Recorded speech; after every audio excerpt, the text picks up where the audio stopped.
એક દેશ એક નિયમ હવે લગ્ન માટે પણ આ જ લાગુ થશે. અલગ અલગ ધર્મમાં અલગ અલગ નિયમો હોય છે, પણ હવે નહીં. હવે એક જ નિયમ લાગુ થશે દરેક ધર્મ માટે. હાય, હું છું હેલી. ઉત્તરાખંડ પછી હવે ગુજરાતે પણ UCC uniform civil code bill introduce કર્યું છે. એટલે મેરેજ, ડિવોર્સ કે પ્રોપર્ટી હોય, બધાના માટે, દરેક ધર્મના લોકો માટે સમાન નિયમ. એટલે કે એકથી વધારે લગ્ન હવે બંધ. જો કોઈ વ્યક્તિ એકથી વધારે લગ્ન કરે છે તો એમને 4 વર્ષની જેલ થઈ શકે છે. પછી મેરેજ રજિસ્ટ્રેશન ના કરાવ્યું હોય તો 10,000 સુધીનો ફાઇન થઈ શકે. લિવ ઇનમાં રહેતા હો તો તમારે 3 મહિનાની અંદર રજિસ્ટ્રેશન કરાવવું પડે, અધરવાઇઝ લીગલ એક્શન લેવાશે.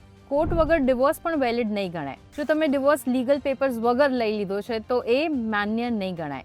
એ ઇલીગલ ગણાશે અને એક પનિશેબલ ઓફેન્સ પણ ગણાશે. આ નિયમ ખાલી શેડ્યુલ ટ્રાઇબ્સ એટલે કે આદિવાસી સમુદાય ઉપર લાગુ નહીં થાય. એમના જે રિચ્યુઅલ અને કસ્ટમ્સ છે એ એવી જ રીતે ફોલો થશે જે રીતે થઈ રહ્યા છે અત્યારે. આ બિલ જે છે એ હજી પ્રોસેસમાં છે. ગવર્નરની સાઇન પછી આ ફૂલ્લી ઇમ્પ્લિમેન્ટ કરવામાં આવશે. તો યુનિફોર્મ સિવિલ કોડના આ બિલ વિશે તમારું શું માનવું છે? તમારો શું મંતવ્ય છે? અમને કમેન્ટ્સમાં ચોક્કસથી જણાવજો. અને આવા જ ઇન્ફોર્મેટિવ ન્યૂઝ માટે ગુજરાત સમાચારના પેજને ફોલો કરી લો.